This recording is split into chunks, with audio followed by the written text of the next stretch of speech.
Puji nama Tuhan, saya menyapa Bapak Ibu yang ada di rumah. Shalom, selamat pagi bagi kita semuanya. Shalom, bagaimana kabarnya di bulan yang baru? Di bulan Juli ini kita datang semua menghadap tata kasih karunia Tuhan karena Dia baik bagi kita. Amin. Saya mengundang semua kita bagi berdiri bersama-sama.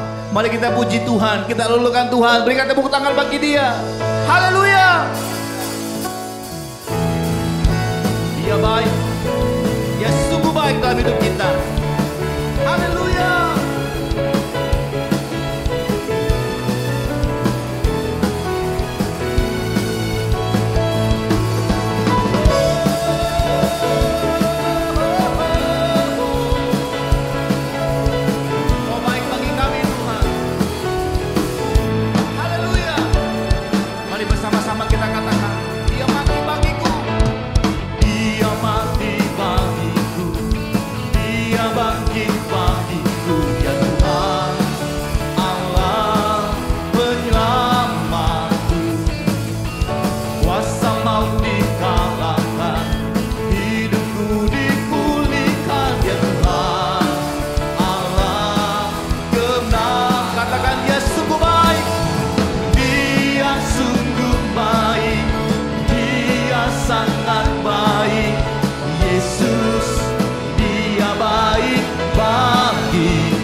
Di dalamku, bergerak di hidupku.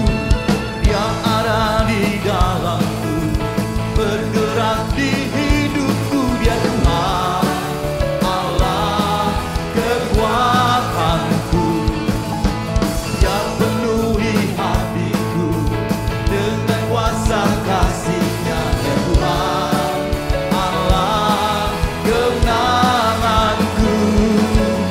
Dia sungguh baik, sangat baik. Yesus, Dia baik bagiku. Oh, oh, oh. Dia sungguh baik, Dia sangat baik. Yesus, Dia baik bagiku. Pemusik memuji Tuhan.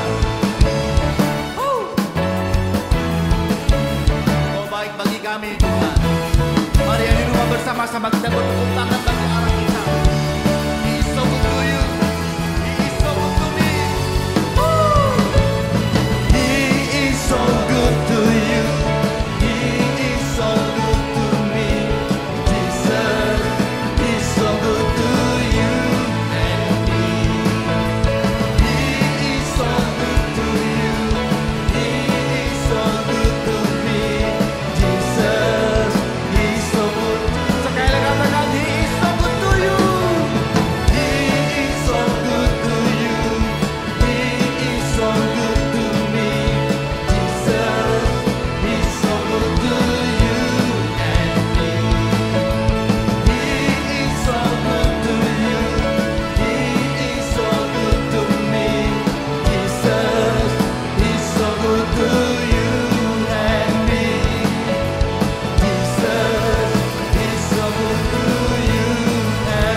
Dia sungguh baik, sangat baik. Haleluya. Amin. Silakan duduk Bapak Ibu Saudara. Terima kasih Tuhan Yesus. Pujian penyembahan kami hanya untuk-Mu. Kami bersyukur kepadamu pagi hari ini ya Tuhan. Haleluya. Banyak yang Kau perbuat di dalam hidupku.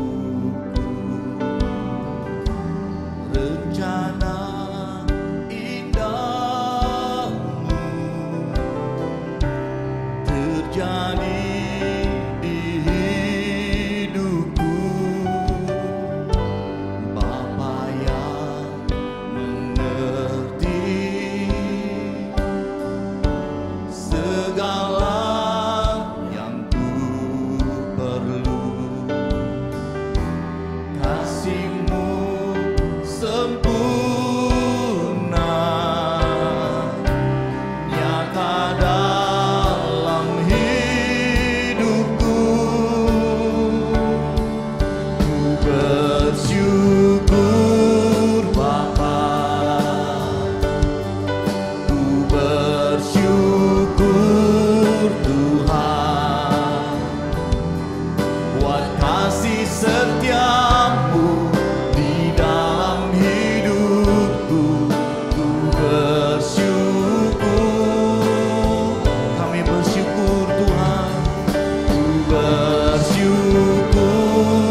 dengan kami.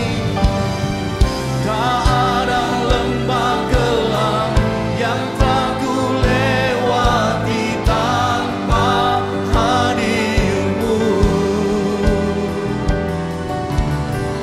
Hatiku takkan gentar sebab ku tahu tangan-Mu yang menopangku. Tak ada lembah gelap, Tuhan. Tak ada lembah gelap yang tak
pujian, segala hormat, kemuliaan, kebesaran, kejayaan, kemasyuran, keagungan hanya bagi untuk-Mu Tuhan, hanya bagi nama-Mu Tuhan.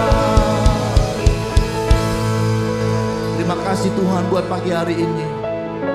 Kami nyatakan Kau Allah kami yang dahsyat, Kau Allah kami yang besar, Kau Allah kami yang heran. Tidak Allah yang seperti-Mu Tuhan. Terima kasih Bapa, terima kasih pagi hari ini kami bersama dengan para hamba-hamba-Mu yang ada di rumah akan mendengarkan kebenaran firman-Mu. Mari Engkau mengurapi kami.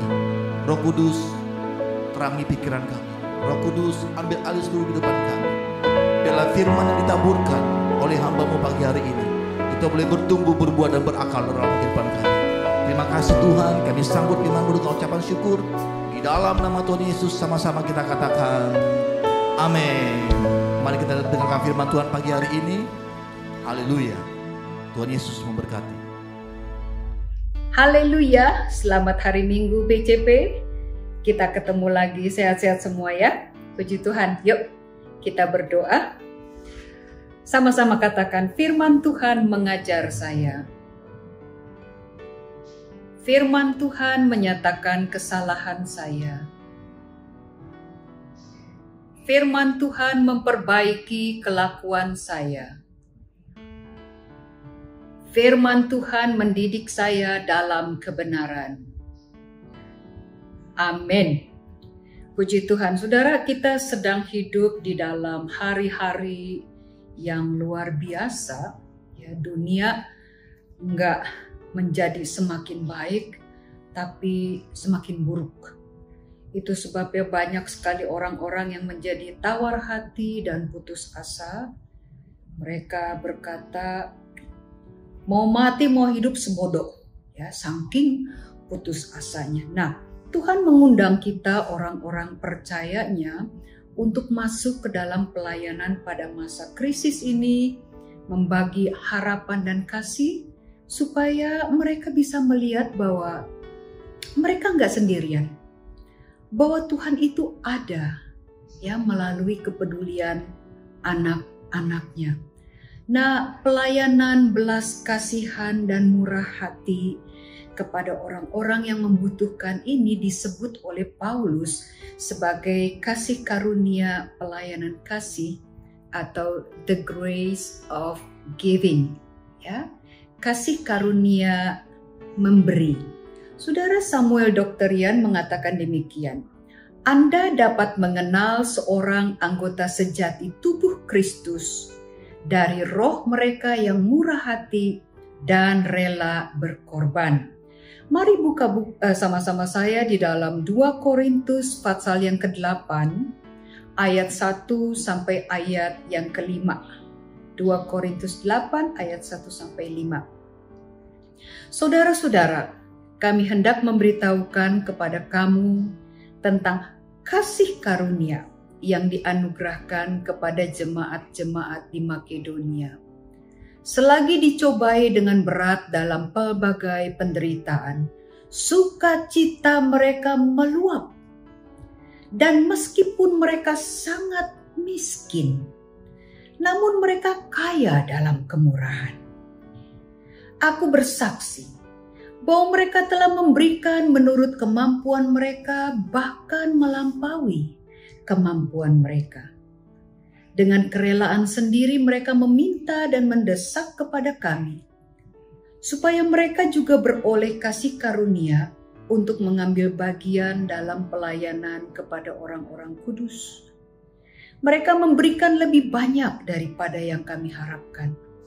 Mereka memberikan diri mereka pertama-tama kepada Allah, kemudian oleh kehendak Allah juga kepada kami. Melalui surat ini, Paulus sedang menghimbau jemaat di Korintus dengan menyinggung keteladanan dari jemaat-jemaat di Makedonia yang murah hati dan bertindak cepat, saudara. Ya, ini terjadi karena ada kelaparan besar terjadi di Yerusalem pada masa itu. Itu sebabnya Paulus mengajak jemaat-jemaat lain untuk mengumpulkan sumbangan sesuai dengan kemampuan masing-masing dan mengirimkan bantuan itu kepada saudara-saudara di Yudea. Menariknya ini, saudara, yang Paulus banggakan sebagai jemaat-jemaat Makedonia, mereka adalah jemaat-jemaat yang miskin dan susah. Bahkan sedang mengalami teraniaya karena iman kepada Yesus. Tetapi mereka bersuka cita membantu saudara-saudara mereka yang sedang kesusahan di tempat lain. Biasanya kalau orang lagi susah, kan dia merasa sebagai orang yang paling malang di seluruh dunia lah ya. Nggak ada yang ngalami susah seperti dia gitu. Nah, dia nggak akan berpikir tentang orang lain, boro-boro mikirin orang lain, saudara. Yang dipikirin adalah dirinya sendiri, gimana caranya dia bisa mendapatkan perhatian atau bantuan. Tetapi jemaat Filipi, jemaat yang dalam keadaan miskin, susah, dan sedang teraniaya, masih mikirin orang lain. Masih mau membagi miliknya dengan orang lain. Dan Paulus bilang dengan sukacita pula, saudara. Mereka miskin harta, tapi mereka kaya dalam kemurahan. Nggak ada yang dapat menghentikan mereka untuk berbuat baik, ya, sekalipun itu adalah kemiskinan mereka. Kok bisa begitu ya? Saudara, ini rahasia dari semua pemberian. Waktu seseorang memberikan hidupnya kepada Kristus, ia akan mau melakukan apapun yang Injil ajarkan. Mencontoh kehidupan Yesus di dalam 2 Korintus pasal yang ke-8 ayat yang ke-9. Karena kamu telah mengenal kasih karunia Tuhan kita Yesus Kristus, bahwa Ia yang oleh karena kamu menjadi miskin meskipun Ia kaya, supaya kamu menjadi kaya oleh karena kemiskinannya. Nah, Allah menginginkan sikap murah hati yang sama ini, ya, yang seperti Yesus ini, ada juga bekerja di dalam orang-orang percaya, saudara.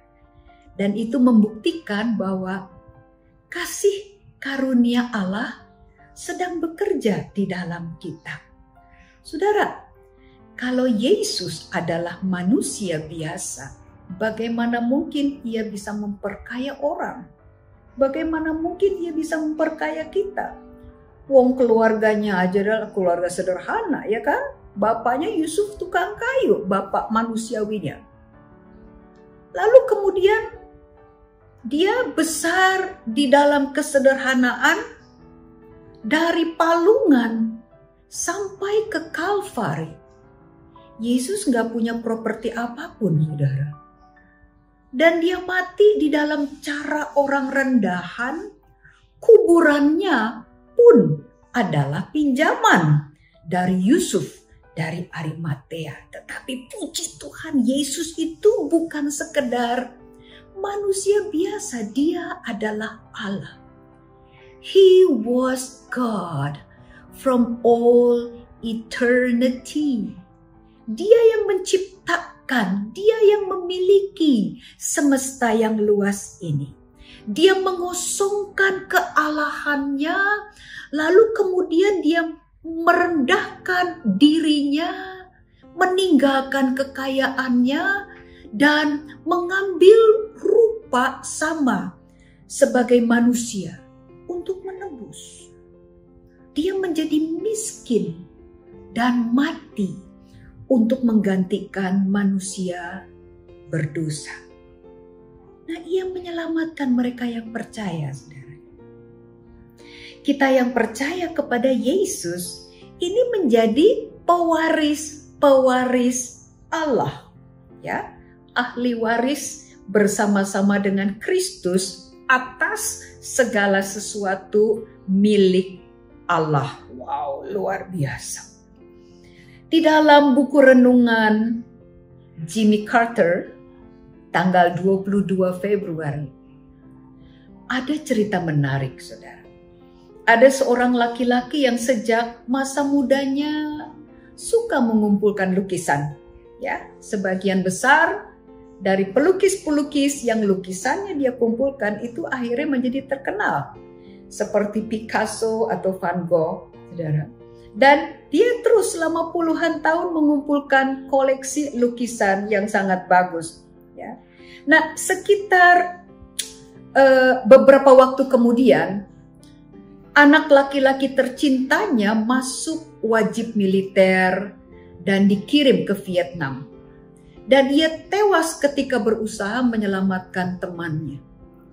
1 bulan setelah perang berakhir, ada seorang muda yang datang ke rumah bapak ini dan berkata, "Pak, saya tahu bahwa Bapak menyukai karya seni yang hebat. Dan saya membawakan Bapak sesuatu yang gak terlalu hebat. Semoga Bapak berkenan menerimanya." Waktu sang bapak membuka bingkisan itu, ternyata itu adalah lukisan potret dari anak yang dicintainya. Bapak ini berlinang air mata dan dia berkata kepada pemuda ini, "Saya akan bayar untuk lukisan ini." Tapi pemuda ini katakan, "Gak usah Pak, Bapak gak berhutang apa-apa karena anak Bapak menyelamatkan saya." Nah, sang bapak ini kemudian menempatkan lukisan potret amatir dari pemuda ini, ya, potret putranya, di antara lukisan-lukisan terkenal tadi, saudara. Setiap orang yang datang ke rumahnya, sang ayah ini dengan bangga memperlihatkan lukisan potret anaknya itu. Ya, nah pada waktu bapak ini meninggal, koleksi seninya itu ditawarkan untuk dijual. Jadi ada sejumlah kolektor seni yang antusias berkumpul di rumah sang bapak. Yang pertama-tama dijual adalah lukisan amatir potret anaknya itu.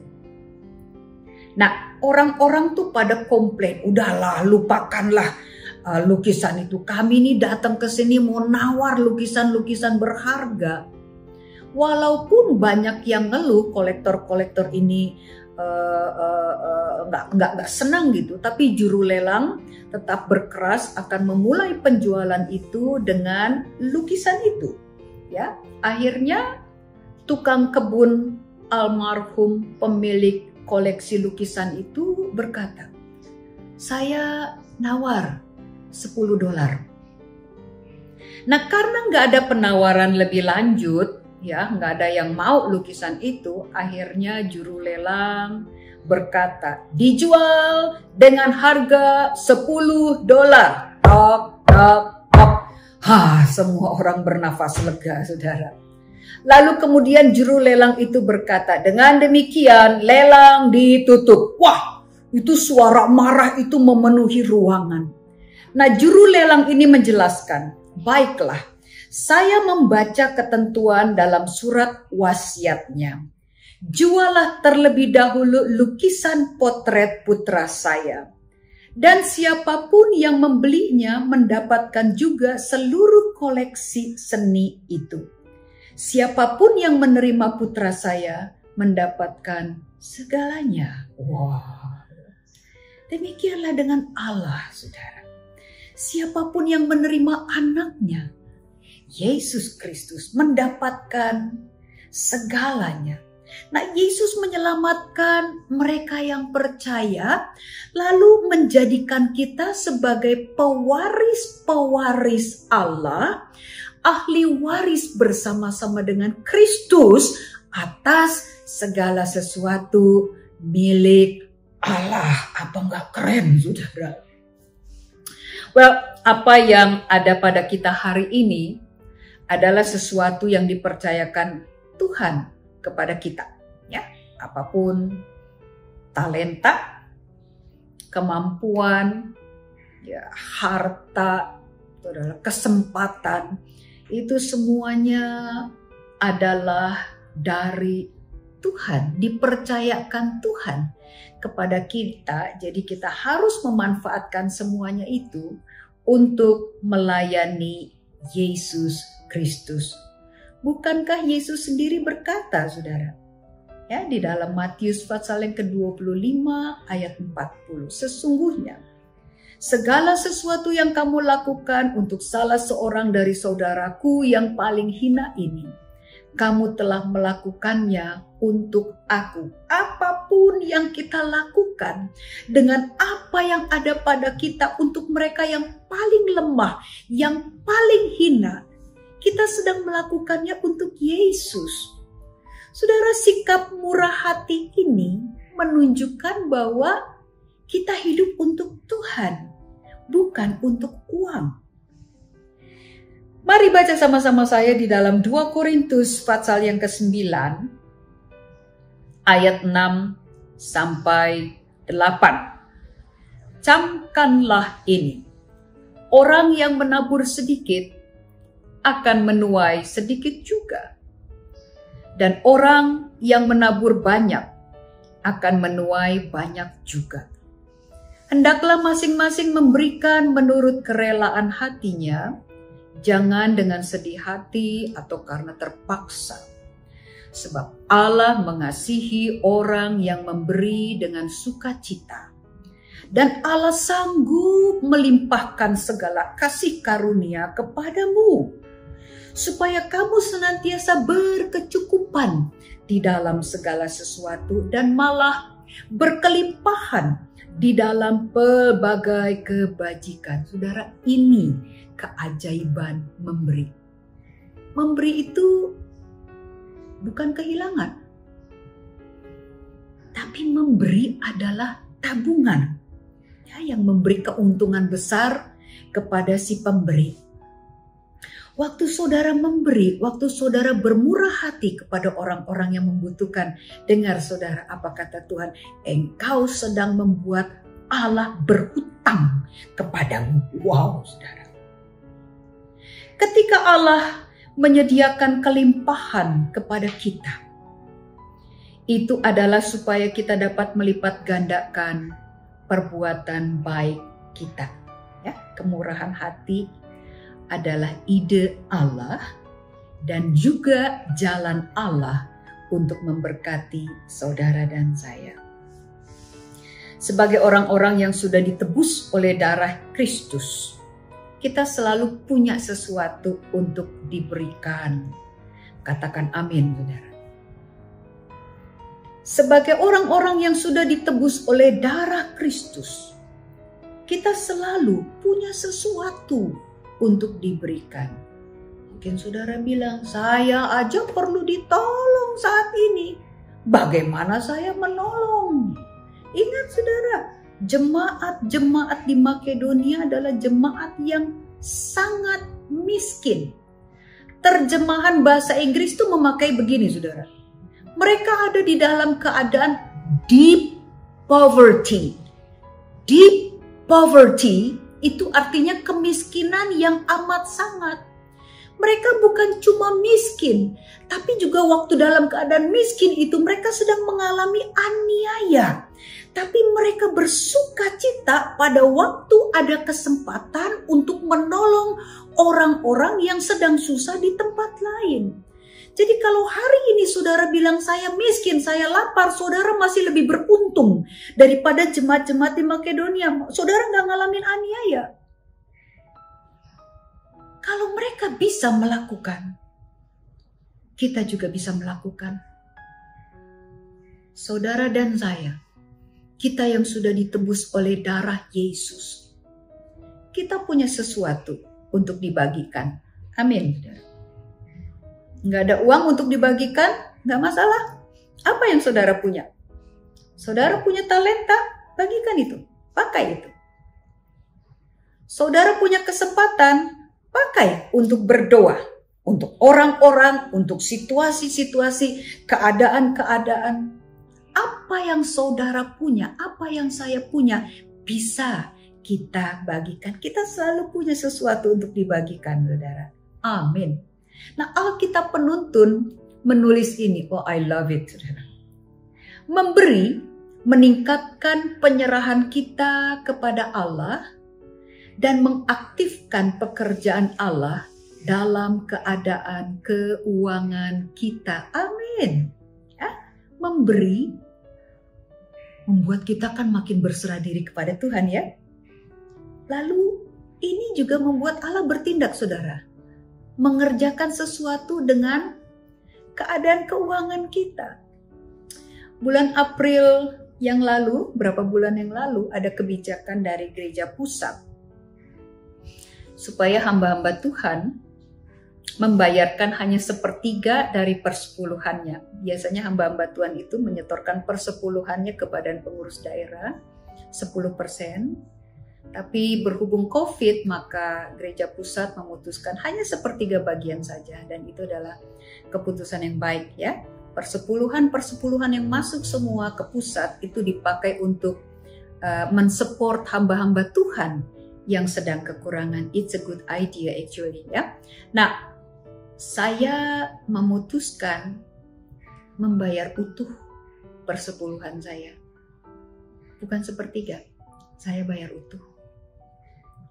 Komitmen saya ini didasarkan pada keyakinan saya bahwa Allah yang saya layani adalah yang mencukupkan semua kebutuhan saya, dan saya tahu Dia mau saya lakukan itu. Jadi awal April waktu saya setorkan persepuluhan itu, saudara tahu apa yang terjadi? Beberapa hari kemudian, just beberapa hari aja, saya mendapat berkat yang besar. Dan waktu saya kalkulasi pakai kalkulator, saya kaget, saudara. Saya hitung itu 100 kali lipat, 100 kali lipat dari pemberian yang saya, dari persepuluhan yang saya bayarkan kepada Tuhan. Wow, saudara. Ya, buat saya ini adalah jalan berkat Tuhan, karena dengan membayarkan persepuluhan secara utuh, saya juga untuk bulan ini gimana, tapi saudara lihat buat Tuhan itu memelihara kita luar biasa, saudara. 100 kali lipat Tuhan ganti saya. Ini berkat yang firman Tuhan bilang gak pernah dilihat oleh mata. Ini berkat yang saya gak pernah dengar dan yang gak pernah timbul di dalam hati saya. Tapi itu Tuhan sediakan untuk kita yang mengasihi Dia, saudara. Amin. Nah, kesaksian saya ini bukan tantangan untuk saudara mencobai Tuhan. Oke, yes. Besok saya akan bayarkan persepuluhan supaya saya dapat berlipat kali ganda. Enggak, saudara. Itu bukan tindakan iman. Itu namanya transaksi. Ya. Saudara akan rugi besar kalau hitung-hitungan sama Tuhan. Jangan coba-coba sama Tuhan. Ya, kalau sama Tuhan tuh bagusnya kita polos-polos aja, saudara. Lebih aman demikian. Nah, saya punya segudang kesaksian yang bisa diceritakan mengenai pemeliharaan Tuhan. Tuhan saya hidup, Tuhan kita hidup, saudara. Nah, Dia sudah buktikan kepada saya bahwa Dia adalah Allah yang bisa diandalkan. Itu sebabnya saya nggak takut, saudara. Saya nggak takut kekurangan karena Tuhan saya hidup. Nah, jemaat-jemaat Makedonia memberi dari kekurangan mereka. Tapi firman Tuhan menjamin mereka loh. Filipi 4 ayat 19. Ya, jemaat Filipi ini termasuk di dalam bagian jemaat-jemaat di Makedonia itu. Allahku akan memenuhi segala keperluanmu menurut kekayaan dan kemuliaannya dalam Kristus Yesus. Wah, saudara, percayalah, waktu saudara memberi menurut kemampuanmu untuk menolong orang lain yang membutuhkan, saudara akan menemukan bahwa kasih karunia Allah itu mencukupkan semua kebutuhan saudara. Sehingga saudara nggak kekurangan. Bahkan saudara berkelimpahan di dalam berbagai-bagai kebajikan. Nah, dengan belas kasihan dan hati yang murni, mari kita masuk, kita ambil undangan Tuhan ini untuk masuk di dalam pelayanan The Grace of Giving ini. Ya, pelayanan kasih karunia memberi. Dan saya mengajak BCP, halo jemaat BCP, selamat menjadi berkat. Tuhan Yesus dipermuliakan. Saudara, mari kita berdoa. Pertama-tama saya mau berdoa untuk Saudara, kalau saat ini saudara sedang menyaksikan siaran ini, dan saudara tahu bahwa engkau sedang membutuhkan Yesus saat ini untuk mengampuni dosa-dosamu. Engkau membutuhkan Yesus untuk mengubah hidupmu. Saya mengajak saudara untuk menyerahkan hidup saudara kepada Yesus. Mari ikuti doa saya. Tuhan Yesus, saya membutuhkan Engkau. Saya membutuhkan juru selamat untuk mengampuni dosa-dosa saya, untuk mengubah hidup saya menjadi baru. Saya serahkan hidup saya kepadamu. Yesus, juru selamatku. Mulai hari ini, pimpin hidup saya menyenangkan hati Tuhan. Di dalam nama Tuhan Yesus Kristus, Juru Selamat yang hidup, saya berdoa mengucap syukur. Bapa, hamba berdoa untuk semua jemaat BCP, dimanapun anak-anakmu berada. Engkau yang tahu keadaan kami masing-masing. Engkau yang melihat semua keadaan kami. Bapa, kuatkanlah iman kami untuk melakukan setiap kebenaran firman yang kami dengar.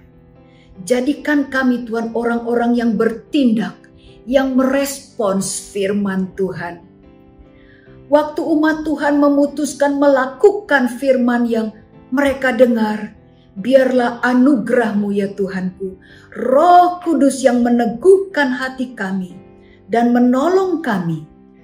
Terima kasih Tuhan, jadikan kami berkat kepada orang-orang yang kami jumpai. Mereka yang sedang dalam kesusahan, Tuhan tolong, cukupkan semua kebutuhan mereka. Pakai kami Tuhan, menjadi saluran berkat Allah dengan apapun yang kami punya Tuhan. Dengan harta kami, dengan doa-doa kami, dengan perhatian kami, dengan belas kasihan kami. Terima kasih karena Engkau melakukan banyak bagi kami Tuhan. Terima kasih karena belas kasihan Tuhan ditujukan kepada kami. Menolong kami juga untuk membagikan hal yang sama kepada orang-orang lain yang membutuhkan. Ya Roh Kudus, pimpin kami. Apa yang harus kami lakukan selanjutnya? Terima kasih untuk saat ini. Terima kasih untuk kebenaran firman Tuhan. Terus berbicara kepada kami Tuhan. Menghidupkan firman ini di dalam diri kami. Biarlah kepada kita masing-masing diberi hati yang takut akan Tuhan. Kepada kita masing-masing diberi hati yang selalu haus dan lapar akan firman Tuhan. Biarlah Tuhan Yesus Kristus menjadi Allah sumber kekuatan-Mu, Allah sumber pertolongan-Mu, Allah sumber berkat-Mu. Terimalah berkat dari Allah Bapa, kasih sayang dari Tuhan Yesus Kristus, dan persekutuan di dalam Roh Kudus menyertai kita sampai Tuhan Yesus Kristus datang kembali. Haleluya. Amin. Selamat menjadi berkat. Tuhan Yesus dipermuliakan. Oh, baik bagi kami Tuhan. Haleluya. Mari bersama-sama kita katakan, Dia mati bagiku. Dia mati bagiku. Dia bangkit bagiku.